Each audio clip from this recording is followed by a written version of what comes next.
데이터 분석과 머신러닝을 위한 파이썬 기초에 대해 알아보도록 하겠습니다. 먼저 변수에 대해 알아보도록 하겠습니다. 컴퓨터 프로그램이란 데이터를 저장하고 연산, 판단, 반복을 하고 그 결과를 출력하는 일련의 과정을 컴퓨터 프로그래밍 언어로 표현한 것이 컴퓨터 프로그램이라고 할 수 있겠습니다. 이러한 컴퓨터 프로그램에는 데이터를 처리하는데요. 이러한 데이터는 컴퓨터 내부에 있는 램이라고 부르는 메모리에 저장되어 있습니다. 이러한 메모리는 주소를 갖는데요. 이러한 주소는 모두 숫자로 되어 있습니다. 그런데 우리 사람들은 숫자를 외우기보다는 심볼을 좀 더 잘 기억합니다. 따라서 우리 사람이 작성하는 프로그램에서는 이러한 메모리 주소를 심볼, 즉 문자로 나타냄으로써 좀 더 프로그램 작성을 쉽게 하고 있습니다. 예를 들어서 여기 A에다가 4096이라는 값을 저장했습니다. 우리가 이것의 주소를 보면 여기 보니까 7FF804라는 메모리 주소에 4096이 저장되게 되는데요. 이 경우에 7FF804라는 것을 우리가 기억하기보다는 A라고 하는 이러한 심볼, 문자를 기억하는 것이 훨씬 쉽게 되겠습니다. 예를 들어서 이 A라고 했는데 이 A를 나이라고 한다면 우리는 AGE 이렇게 영어로 표현을 하면 거기 안에는, 그 주소 안에는 나이가 들어있다, 이렇게 쉽게 이해할 수 있겠습니다. 이번에는 상수인데요. 데이터 같은 경우에는 모두 상수로 되어 있는데 기본 데이터의 종류, 즉 기본 데이터 타입은 다음과 같습니다. 먼저 숫자인데요. 숫자는 정수와 실수로 나누어 볼 수 있겠습니다. 여기서 정수는 인티자, 줄여서 int라고 하고요. 7, 15, 1958, -9, -36 같은 소수점이 없는 수가 되겠죠. 그에 반해서 숫자 중에 실수는 플로트인데요. 1.5, 9.0, -13.7과 같이 소수점이 있는 수를 의미합니다. 다음은 문자인데요. 스트링, str이라고 우리가 줄여서 부르기도 합니다. 이러한 문자인 경우에는 양쪽에 따옴표를 하게 되는데요. 여기 싱글 따옴표를 해도 되고요. 따옴표 2개짜리, 그래서 이중 따옴표를 해도 문자로 인식을 하게 됩니다. 네 번째로 부울값인데요. 참, 거짓을 의미하는 값으로서 true, false 두 가지 값만을 갖는 이러한 상수가 되겠습니다. 여기에서 T와 F는 꼭 대문자로 사용을 해야 합니다. 이러한 상수들을 뭔가 연산을 한다고 했을 때 가장 기본적인 연산이 여기 산술 연산이 되겠습니다. 여기 빨간색으로 박스 친 게 이제 사칙 연산이죠. 더하기, 빼기, 곱하기, 나누기가 되겠고요. 그 외에도 나누기의 몫을 얻는다든가 나머지를 얻는 퍼센테이지 또는 제곱을 의미하는 아스테리크가 2개인 이러한 연산자가 있습니다. 어떤 특정한 변수에다가 값을 넣는 이러한 대입 연산자가 이퀄이 되겠습니다. 수학 기호에서는 좌측과 우측이 같다, 이런 의미로 쓰지만 컴퓨터 프로그램 언어에서는 좌측에 있는 변수에다가 우측에 있는 값을 넣는다, 즉 좌측에 있는 변수 메모리 주소에다가 여기에선 3이라는 값을 대입을 한다, 즉 저장을 한다라는 의미가 되겠습니다.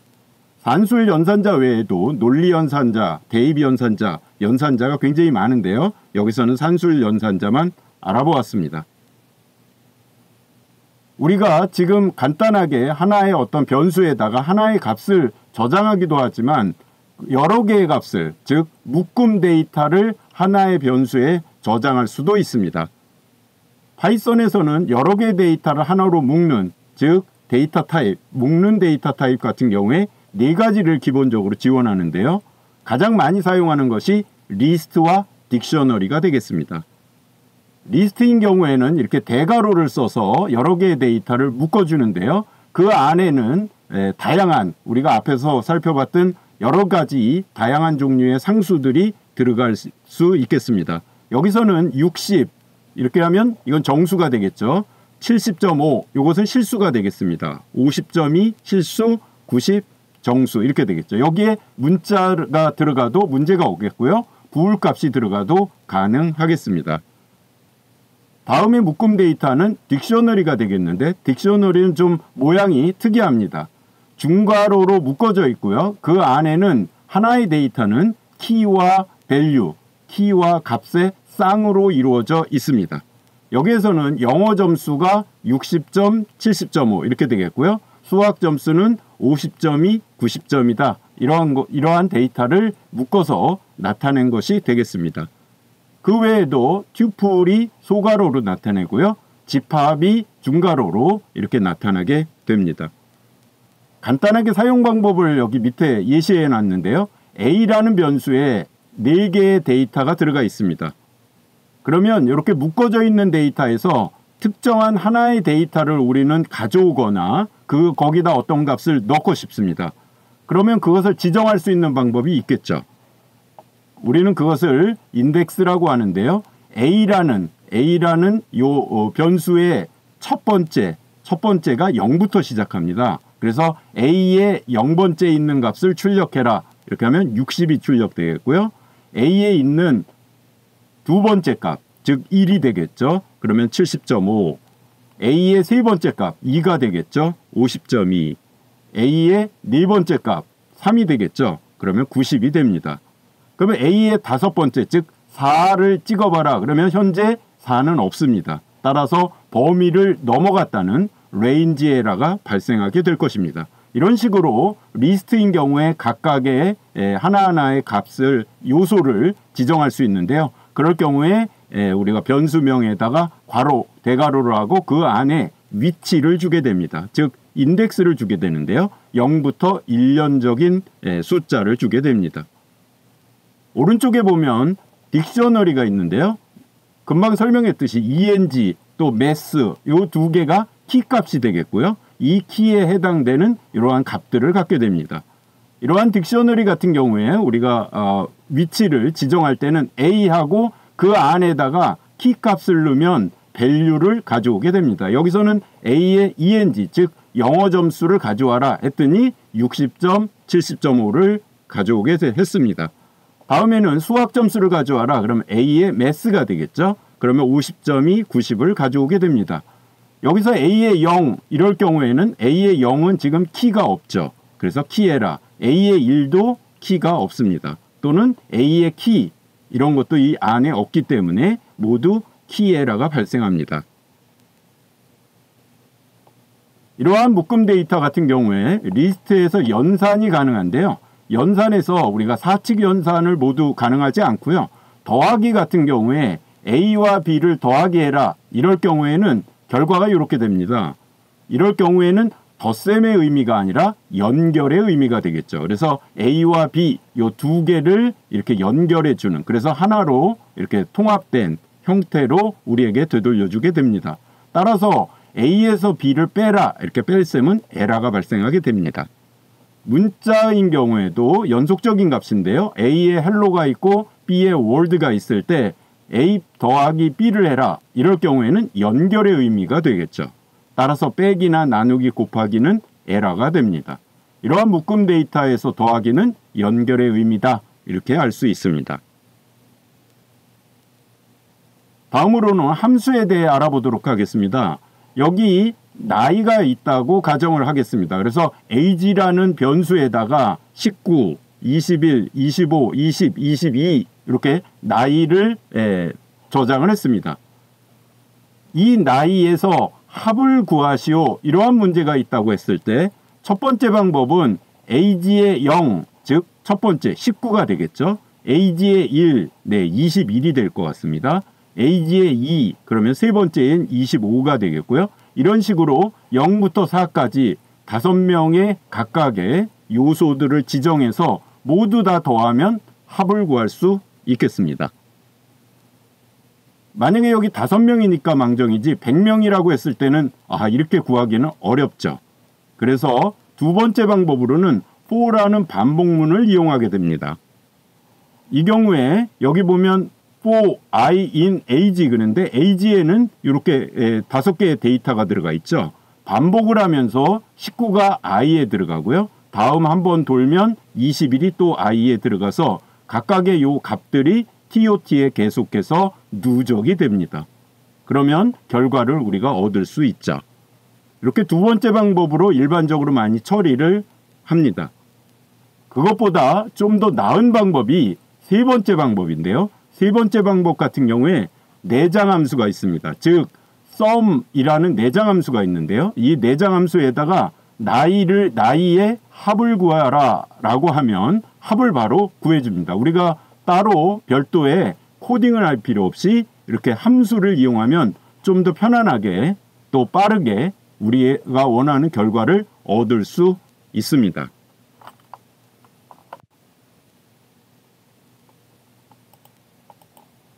그러면 함수란 무엇일까요? 컴퓨터 프로그램에서 함수는 자판기와 같다 이렇게 비교해서 설명할 수 있겠습니다. 여러분들이 여기 보이는 커피 자판기가 있는데요. 어떻게 하면 우리가 커피의 결과를 얻을까요? 여러분들은 돈을 직접 넣거나 아니면 카드를 넣고요. 그 다음에 메뉴를 선택하면 지정한 음료가 나오겠죠. 함수도 입력값을 주면 처리 후 그 결과를 돌려준다 이렇게 생각할 수 있겠습니다. 그래서 여기 보면 나이가 이렇게 5명의 학생의 나이가 있을 때 sum이라는 함수를 이용해서 우리는 합을 구했습니다. 즉 sum이라는 자판기는 age 이러한 이 인자로 우리가 age라는 데이터 즉 입력값을 주면 우리에게 sum 즉 TOT에다가 결과값을 저장하게 됩니다. 이러한 것을 우리는 내장 함수라고 부르는데요. 여기에서 나이가 가장 많은 사람의 나이를 찾으시오. 이렇게 했을 때 여러분들은 어떻게 할까요? 그러면 19, 21, 25, 20, 22 이 각각의 값들을 모두 비교하는 프로그램을 짜서 나이가 가장 작은 어떠한 값을 찾는 프로그램을 작성할 수도 있습니다. 그렇지만 우리는 좀 더 편리하게 이미 만들어진 자판기를 이용해서 원하는 결과를 얻을 수도 있는데요. 이렇게 얻을 수 있겠습니다. 즉 max라는 게 있는데요. max라는 자판기는 이렇게 여러 개의 데이터를 넣으면 그중에 가장 큰 값을 우리에게 돌려주게 됩니다. 이렇게 해서 프린트를 해보면 25, 즉 5명의 학생 중에 25살이 나이가 가장 많네요. 그래서 이렇게 돌려주게 됩니다. 이번에는 가장 어린 사람의 나이를 찾으시오. 그러면 여러분들은 어떻게 할까요? 네, 1번 문제에서 max라는 걸 봤기 때문에 여러분들은 아마 mean이라는 함수도 있을 거다 이렇게 생각을 했을 것 같습니다. 그래서 mean이라는 자판기에다 즉 함수에다 age라는 입력값을 주면 우리에게 가장 나이 적은 숫자를 우리에게 돌려주게 되죠. 그래서 19가 돌아왔습니다. 그럼 여러분들께 나이의 평균 즉 5명의 평균을 구하시오. 그러면 여러분들 어떻게 할까요? 네, 혹시 mean age라고 이렇게 생각을 했다면 에러가 발생합니다. 즉 mean이라는 함수는 내장 함수에 현재 없거든요. 그러면 어떻게 해야 될까요? 이렇게 없는 자판기를 우리가 직접 만들어서 사용을 해야 되겠습니다. 그래서 이런 식으로 만들 수 있겠죠. sum을 먼저 구하고요. 즉 평균을 구하려면 총 합을 알아야 되니까 sum을 구하고 그 sum을 데이터의 개수가 5개니까 즉 5명의 지금 나이가 있으니까 5로 나누어 주면 평균이 되겠습니다. 그래서 avg에다가 평균값을 넣어놓고 그것을 출력했습니다. 이 경우에 발생하는 문제는 지금 데이터가 현재 5개지만 데이터가 더 늘어나거나 학생이 더 추가되거나 아니면 데이터가 줄어들 수도 있겠죠. 그럴 경우에 이 5라는 숫자를 계속해서 수정을 해줘야 됩니다. 그거보다는 이 age, 즉 나이가 들어있는 데이터의 개수를 자동으로 알 수 있는 자판기 함수가 있으면 좋겠습니다. 이렇게 리스트의 전체 요소의 수, 즉 길이를 알 수 있는 함수가 있는데요. length, 길이, length. 그래서 우리는 줄여서 len이라고 사용합니다. 그래서 TOT를 5로 나누지 않고 age의 length, 길이로 나누라 이렇게 하게 되면 age 안에 즉 age라는 리스트 안에 5명이 아니라 6명, 7명, 8명, 3명이 되더라도 즉 계산할 때마다 길이를 구해서 나눠주기 때문에 좀 더 일반적인 프로그램이 되겠습니다. 이런 식으로 우리가 원하는 것이 함수가 있다면 그것을 확인하고 가져다 사용을 하면 되겠습니다. 이것을 좀 더 쉽게 나타나기 위해서 sum 나누기 length 이렇게 하면 되죠. 그래서 sum이라는 내용을 따로 변수에 저장하지 않고 바로 평균을 구해서 그 값을 출력을 했습니다. 그런데 이렇게 평균을 구하는 게 굉장히 자주 일어난다면 이렇게 코드를 작성하는 것도 굉장히 불편하겠죠. 그래서 우리는 자판기를 하나 만들겠습니다. 즉 평균을 구하는 자판기를 우리가 직접 만들어 보겠는데요. 이러한 것을 사용자 정의 함수 User Defined Function이라고 부릅니다. 지금부터 평균을 구하는 자판기를 한번 만들어 볼 텐데요. 평균을 구하는 자판기는 이렇게 만들 수 있습니다. 파이썬에서 def라는 키워드를 쓰고요. 그 다음에 함수 이름, 즉 자판기 이름을 쓰는데요. 평균, mean이라고 주어졌습니다. 다음에 괄호 안에 입력받을 값의 변수를 쓰는데요. 여기선 그냥 x라고 했습니다. 내용으로는 우리가 뭔가 처리를 하는데 x에 어떠한 데이터가 묶음 데이터가 있겠죠. 그것의 합을 구한 다음에 그것의 길이로 나누어서 avg에 저장하고 그 avg 값을 다시 return해서 돌려주죠. 즉 자판기의 결과물이 출력이 된 것이 됩니다. 그러면 우리는 밑에서 프린트 mean age 이렇게 하면 요 나이의 값이 x로 가고 그것들의 평균을 구해서 우리한테 돌려주기 때문에 프린트 하게 됩니다. 이렇게 우리가 이미 만들어진 자판기가 있으면, 즉 함수가 있으면 그것을 사용하면 굉장히 편할 텐데 혹시 없다면 우리가 이러한 방식으로 만들어서 사용을 하기도 합니다. 다양한 분야의 함수들이 이미 만들어져 있습니다. 그래서 수학에 관련된 거, 랜덤에 관련된 거, 또 데이터 분석에 관련된 거, 인공지능에 관련된 거, 이런 다양한 함수들이 이미 만들어져 있습니다. 이것을 패키지 이렇게 부릅니다. 여기 그림처럼 패키지라는 거 안에는 이렇게 함수들이 있는데요.